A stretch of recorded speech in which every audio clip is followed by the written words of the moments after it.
Graça e paz, Deus abençoe a todos.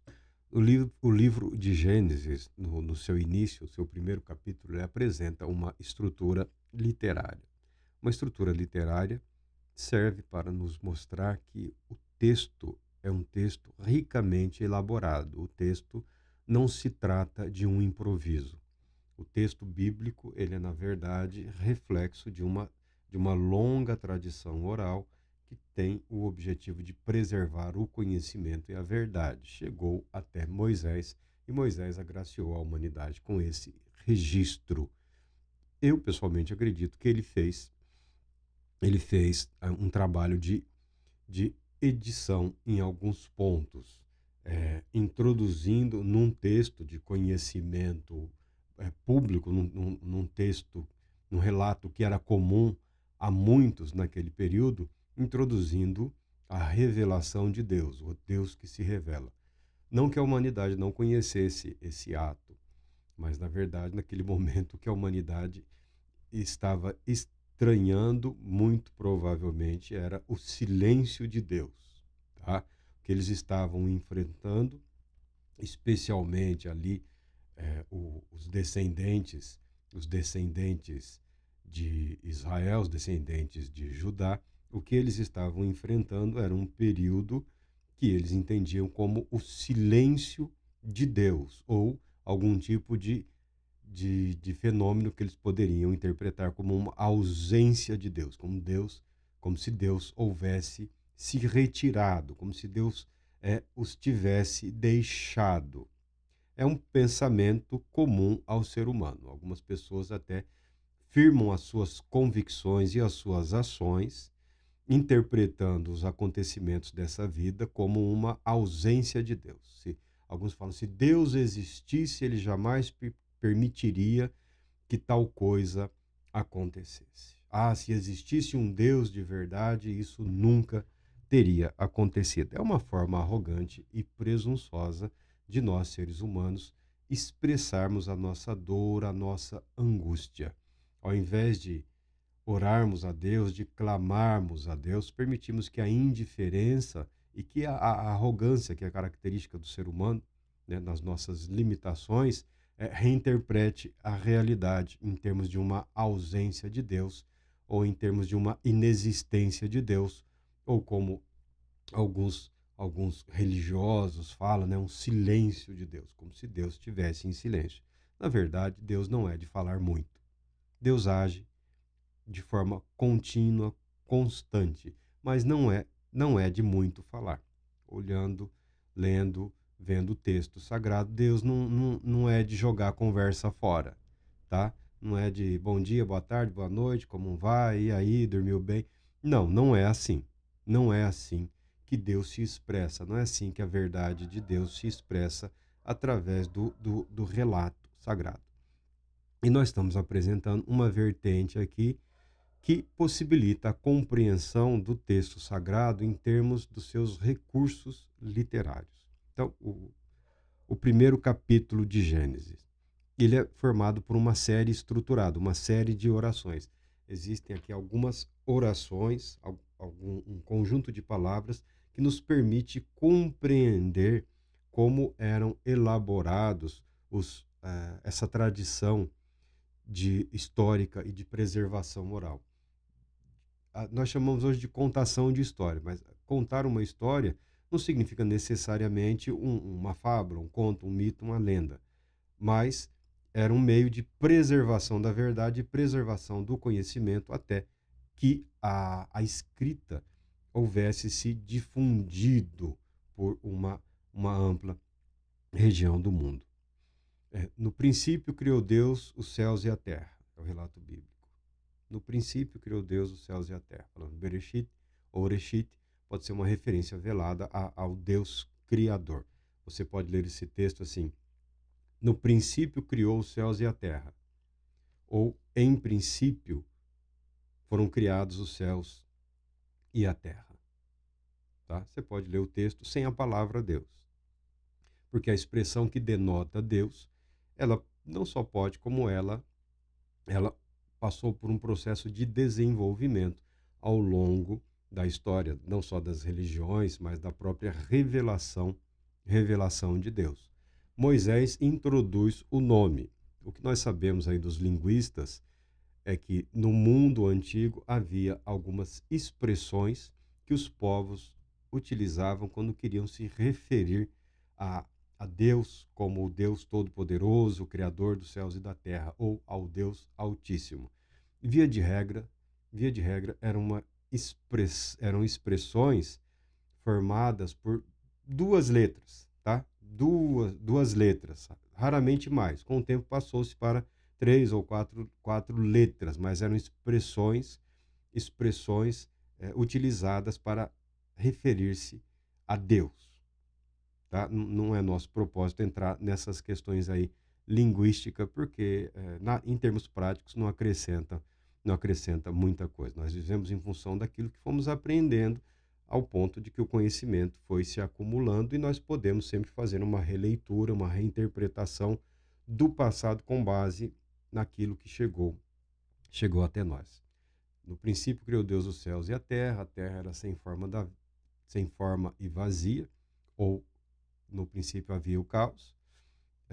O Espírito de Deus pairava sobre a face das águas, ou o Espírito de Deus pairava sobre a face do abismo, tá? Outro ponto, são pequenos textos, né?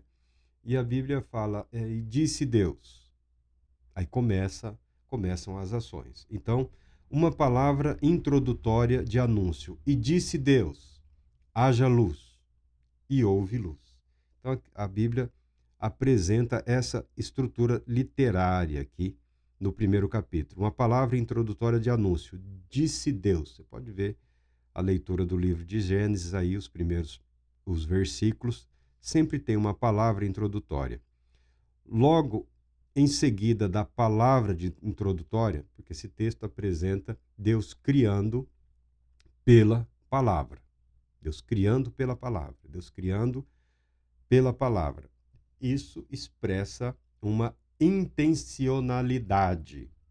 A criação não ocorreu por um acaso. A criação do universo, a criação da humanidade foi uma decisão.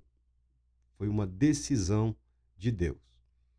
Aí alguns vão entrar depois no chamar de argumento do propósito ou do desígnio, que são maneiras de interpretar ou expressões que denotam uma maneira de interpretar a realidade.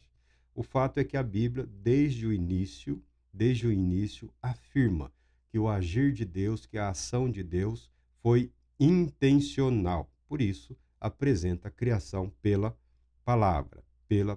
E disse Deus, uma palavra introdutória de anúncio. Em seguida, uma palavra de ordem criadora. Haja luz. Uma palavra de ordem criadora. Em seguida, a palavra de ordem criadora vem uma palavra para sintetizar, para resumir o cumprimento dessa ordem de Deus. E assim se fez. Se você é alguém que gosta do teatro, se você é alguém que gosta de apresentações, tá? Isso pode ser encenado, expresso, né? E disse Deus, inicia-se uma expectativa, né? Uma expectativa. Haja, uma palavra que denota uma manifestação do poder de Deus, da intenção de Deus, revelando o propósito de Deus. Em seguida, uma palavra afirmando, e assim se fez. Então, quem está contando a história está apresentando a cada momento, a cada instante, um ato criador de Deus.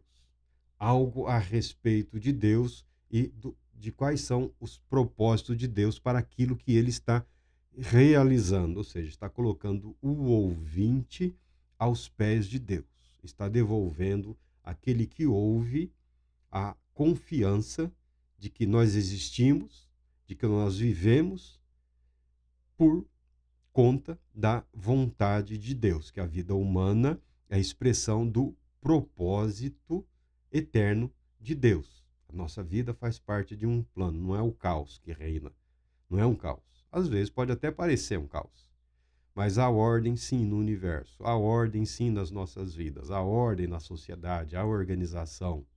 O Espírito de Deus garante que a vida permaneça, que a vida se realize, que a vida se manifeste, que a vida continue. Então, vimos uma palavra introdutória.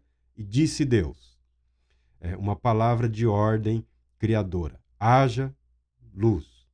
Uma palavra que sintetiza ou que resume o cumprimento. E assim se fez. Se fez conforme a palavra de Deus. Em seguida, vem de novo uma palavra descritiva de cumprimento.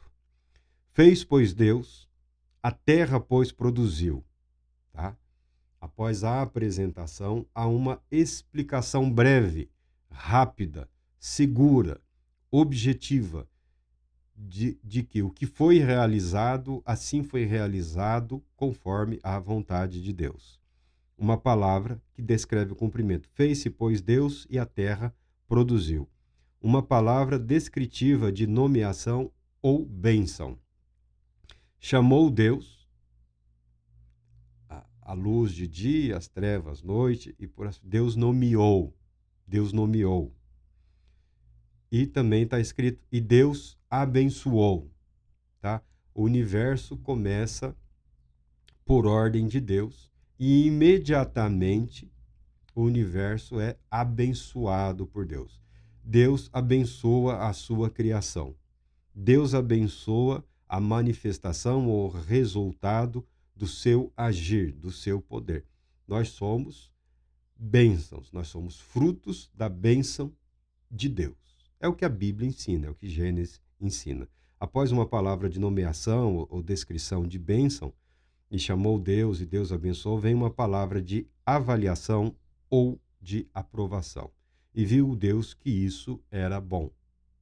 E viu Deus que isso era bom. Tudo que Deus criou, tudo que Deus ordenou, quando veio à existência, foi abençoado, foi avaliado, foi julgado e ficou estabelecido que é bom. A vida é boa. A terra é boa. O mar é bom. As aves, o universo criado é bom, porque são frutos da ação de um Deus bom. Aí tem lá a matéria da filosofia, que tem lá o seu valor, tem os seus méritos lá, tem os paradoxos ou os dilemas dos filósofos lá, eles chamam de teodiceia. O magoado, o ferido, o rebelde contra a verdade, fala, existe um mal no mundo. Ninguém questiona, existe o mal no mundo. Existe morte, existe traição, existe inveja, ódio, homicídios e assassinatos. Aí o filósofo fala, se existisse um Deus soberano, um Deus todo-poderoso, um Deus onipresente, ele jamais permitiria, porque a bondade de Deus jamais permitiria que a maldade invadisse a sua criação. Muito bem, o filósofo, com um jogo de palavras, está ele tentando reinterpretar o universo criado por Deus. Muitas pessoas estudam filosofia ou estudam os filósofos e algumas se apaixonam por algumas maneiras de pensar, né? Ou por algumas maneiras de expressar o pensamento humano. A dúvida, o questionamento não é necessariamente equivocado. O ser humano pode questionar, nós podemos confrontar a realidade, a verdade, como se processa isso, como podemos viver num mundo que confronta a verdade de que Deus é bom, de que Deus é soberano, de que Deus é eterno. Ora, bolas, olhando para nós mesmos, é tão simples. Basta olhar para o filósofo. Basta olhar para o filósofo. O filósofo não criou um problema. E o filósofo não resolveu um problema. O filósofo não provou a inexistência de Deus. O filósofo não provou absolutamente nada, a não ser a capacidade humana de expressar mágoa e ressentimento e fazer oposição à verdade ou à realidade. A Bíblia apresenta todos os inícios, inclusive o início do mal, o início do pecado. Tá? A Bíblia não apresenta Deus preocupado, alarmado, desesperado. Deus não, em nenhum momento da Bíblia, Deus se apresenta correndo atrás do prejuízo. Deus sabe exatamente o que fez, porque Deus tem um plano, Deus tem um propósito. Deus sabe como lidar com essas situações. E essas situações existem também para nos provar. Hum? Nós somos livres. Livres. Pelo menos no universo interior do ser humano, nós podemos tomar as nossas decisões conforme o nosso desígnio, a nossa vontade, o nosso querer. Nem sempre temos condições de mudar as circunstâncias externas da nossa vida, onde nascemos, como vivemos, a situação econômica, política, isso tudo aí é imposto. Nós herdamos dos nossos antepassados. O mundo tem melhorado aos poucos, em alguns lugares a coisa piora, mas de um modo geral a humanidade está indo. Estamos indo ali na média, tá? Não somos o melhor momento da humanidade, mas também não somos o pior. Essa é uma decisão que cada geração é levada a tomar e a confrontar. O fato é que o ser humano é moralmente livre, ele é moralmente capaz de decidir fazer ao contrário. Existe uma lei e o sujeito, a mãe fala, cuidado, leva a blusa, esse vento vai fazer mal. O sujeito sai lá de camisetinha, de regata ou de chinelo, pé no chão, toma lá o vento, fica resfriado, passa mal. Por quê? Porque ele não quis ouvir o conselho, ele sabia do risco e correu o risco. Nós somos assim. A pessoa, quando se deixa levar pelo erro, pelo pecado, ao invés de arrepender-se e voltar para Deus, ela passa a viver ali no conforto da mágoa, porque a mágoa, o ressentimento, eles são assim morninhos, né? O sujeito está ali sendo acalentado por aquela sensação que é reconfortante para o espírito preguiçoso, acomodado, né? Conformado ali com o pecado. Então, a mágoa, o ressentimento, a ira, a angústia, às vezes a depressão e todas as outras questões de ordem psicológica e emocional, muitas vezes são um conforto arrogante do ser humano, que na verdade está só amontoado sobre o seu espírito, como uma serpente ou um animal selvagem lá, como que rosnando em direção ao Todo-Poderoso Deus. Ai, eu fui caminhar, machuquei meu pé. A culpa é de Deus. Lançar a culpa sobre Deus. É o que o filósofo fez. É o que o filósofo fez. Né? Via de regra, os filósofos eram bebês chorões, né? Rapazinhos mimados, acomodados, que viviam no seu conforto, viviam em função do trabalho dos escravos, viviam nas suas heranças, eram homens voltados para a administração pública, para as questões do Estado, nas cidades, nas regiões em que eles viviam, e dedicavam-se à arte de jogar conversa fora. E também criar estrutura eh, político-administrativa.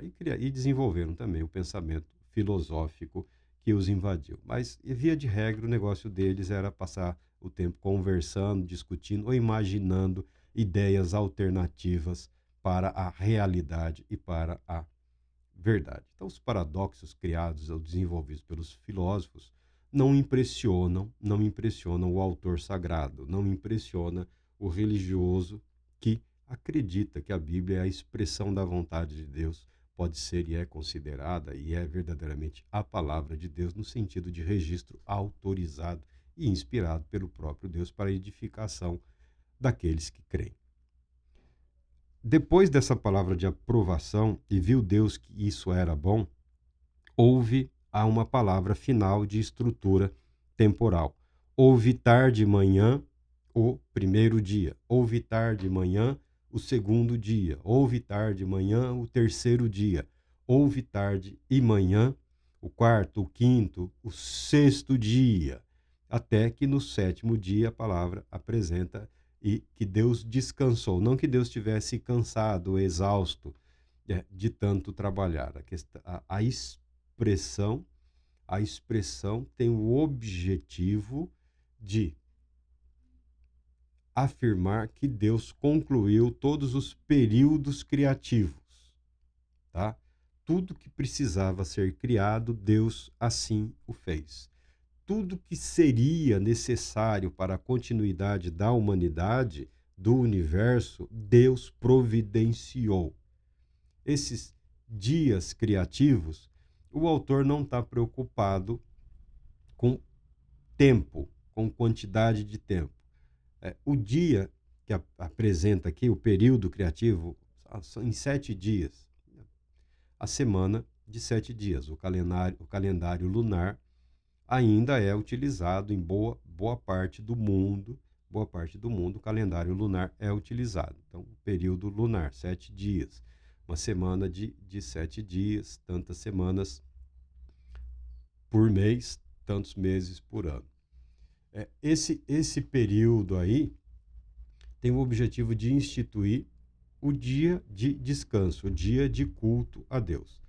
Não que no mundo antigo não houvessem dias ou períodos de culto a Deus, mas tem o objetivo de firmar na mente dos escravos judeus, porque o escravo não tem feriado.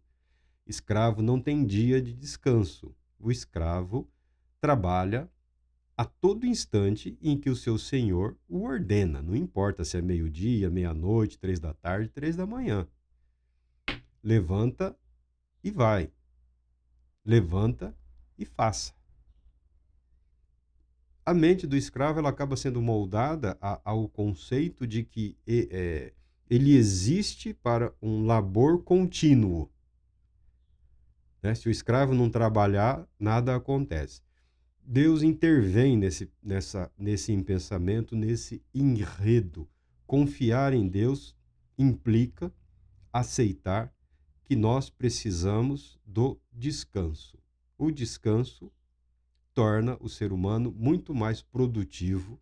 A pessoa que descansa, a pessoa que tem um dia, pelo menos um dia por semana, para descansar, para repousar, ela é muito mais produtiva do que aquele que tenta trabalhar dia e noite, de segunda a segunda, tá bom? Nunca conheci uma pessoa que tenha se dedicado por muito tempo a essas jornadas contínuas de trabalho. Nunca vi uma pessoa que tenha preservado a saúde ou a integridade física, psicológica ou emocional. Via de regra, elas vão se tornando cada vez menos produtivas, cada vez mais irritadas, cada vez mais assim ansiosas, depressivas, nervosas ou até mesmo a agressividade, né? Nunca descansa, nunca para. Tá? Então Deus assim age e o autor está instruindo através do relato da criação. Palavras de introdução ou anúncio, palavras de ordem criadora, palavra que resume o cumprimento, uma palavra que descreve como a ordem foi cumprida, uma palavra que descreve a nomeação do resultado daquilo que foi criado, que apresenta, que promove uma bênção de Deus para o que veio à existência, a palavra de aprovação e, por fim, o final de uma estrutura ou de um tempo ou de um período. Quanto durou um dia na Bíblia, esse um dia aí no relato de Gênesis, no relato da criação? Durou o tempo necessário para, tá? A maioria dos estudiosos não falam em tempo, não se preocupa com o tempo, né? Porque a partir do pecado é que o tempo passou a correr contra nós. Até então o tempo sempre esteve ao nosso favor. Deus Todo-Poderoso te abençoe, te proteja e conceda a paz.